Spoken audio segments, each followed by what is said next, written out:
Hi! నమస్తే అండి. ఈరోజు మనం తెలుగు సాహిత్య చరిత్ర గురించి నేర్చుకుందామండి. ముందుగా చిన్న మాటండి. నా వీడియోలు కనుక మీకు నచ్చినట్లయితే చిన్న లైక్ ఇచ్చి సబ్స్క్రైబ్ చేసుకోండి. ఎందుకంటే నేను ఇలాంటి వీడియోలు ఎన్నో చేయడానికి నాకు కొంచెం యూస్‌ఫుల్‌గా ఉంటది. మనం ఈరోజు నన్నయ్య గురించి నేర్చుకుందాం. కాలము 11వ శతాబ్దము.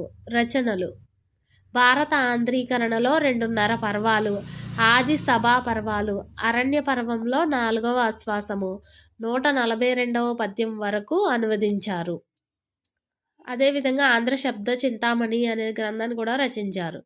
అలభ్య రచనలు చాముండికా విలాసము, ఇంద్ర విజయము, లక్షణ సారము, రాఘవాభ్యుదయము. ఈయన బిరుదులు ఆది కవి, వాగాను శాసనుడు, శబ్దాను శాసనుడు. శాసనాలు నందంపూడి శాసనము, మాండ శాసనము. తూర్పు చాళుక్య రాజైన రాజరాజ నరేంద్రుని ఆస్థాన కవి. నన్నయ్య కవితా లక్షణాలు ప్రసన్న కథా కలితార్థయుక్తి, అక్షర రమ్యత, నానా రుచిరార్థ సుక్తి నిధత్వం. Thank you for watching.